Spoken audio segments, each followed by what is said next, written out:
పరిశుద్ధ నామానికి వందనములు స్తుతులు స్తోత్రం చెల్లించు. ఈ సమయంలో ప్రభు నాయన నా యొక్క సాక్ష్యం చెప్పడానికి ప్రభావం ఆయన ఈ సమయంలో వాడకుండా దేవానికి వందనాలు స్తుతులు స్తోత్రం చెల్లిస్తున్నాను. నా పేరు ఒరిజినల్ గా సంధ్య. అతను దేవుని దగ్గరికి వచ్చినప్పుడు నాకు నయోమి అని పేరు అయ్యగారు ఇచ్చారు.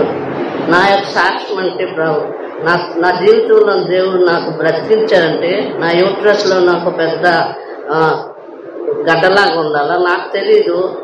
నేను ఆ యొక్క గడ్డ విషయము నాకు అసలుకి తెలియకుండా అలాగా ఎన్ని సంవత్సరాలు అయిపోయింది, దగ్గర 2-3 సంవత్సరాలు అయిపోయిన తర్వాత నాకు నా నడుము వంగిపోయింది, సరే ఒంట్లో చాలా బ్లీడింగ్ అయిపోయింది. ఆయన కూడా దానికి నేను నెగ్లెక్ట్గా ఉండేదాన్ని. ఆ తర్వాత ఎప్పుడు ఒకరోజు నా కాళ్ళు నీళ్ళు అన్ని ముద్దయిపోయి నాకు భయం వేసింది అనమాట. ఇదేంటి ఇలాంటి ఘటన ఇది అవుతుందని నేను డాక్టర్ ఎవరికి చెప్పలే, నామంతా నేనే నా డాక్టర్ దగ్గర గైనిక్ డాక్టర్ దగ్గరికి వెళ్ళాను.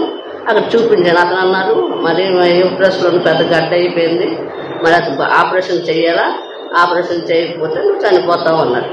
అతను ఆ డైరెక్ట్ చెప్పలేదు చనిపోతావని అన్నాడు. నా వసుదావు అనుకున్నాను చెప్పాడు ఇలా. ఆ తర్వాత దాన్ని బట్టి నేను అనుకున్నాను మళ్ళీ వసుదా అంటే మరి అదే కదా డెత్ కింద వెళ్ళిపోతారని. అప్పుడు వెంటనే మళ్ళీ ఎంకేసీజీలోకి వచ్చి చూపించుకొని ట్రీట్మెంట్ జరిగించుకున్నాను. దేవుడికి అప్పుడు కొంచెం దేవునికి తెలుసుకున్నాను, ప్రభువు తెలుసుకున్నాను. అయినప్పటికీ ఇంకా బాప్తిజం తీసుకోలేదు. అప్పుడు ఆ యొక్క విషయంలో ఎప్పుడు నాకు సీరియస్ అయిపోయిందో నేను అప్పుడు దేవునికి అనుకున్నాను, ఒకవేళ ఆపరేషన్ అయిన తర్వాత నేను బ్రతికితే దేవుని గురించి నేను బాప్తిజం తీసుకొని నా పాపాలను ఒప్పుకొని దేవా నేను నీ బిడ్డగా నేను మారుతానని ఒకటే మనసులో అనుకున్నాను. అలాగే ఆమె ఎంకేసీజీ మెడికల్లో చూపించుకోగాను అక్కడ ఆపరేషన్ అయింది. ఆపరేషన్ అయ్యి ఇప్పుడు దగ్గర 2007లో నా ఆపరేషన్ అయింది. ఆ ఆపరేషన్ ద్వారా నాకు సక్సెస్ అవ్వగానే నేను ఇంతకాలం మాకు దేవుడు బ్రతికించాడు. ఈ సమయంలో సాక్ష్యం చెప్పడానికి నాకు నిల్చోబెట్టినందుకు ఆ గొప్ప దేవునికి వందనాలు స్తుతి స్తోత్రం చెల్లించి చిన్న సాక్ష్యం ద్వారా దేవునికి మహిమ కలుగును గాక. ఆమేన్.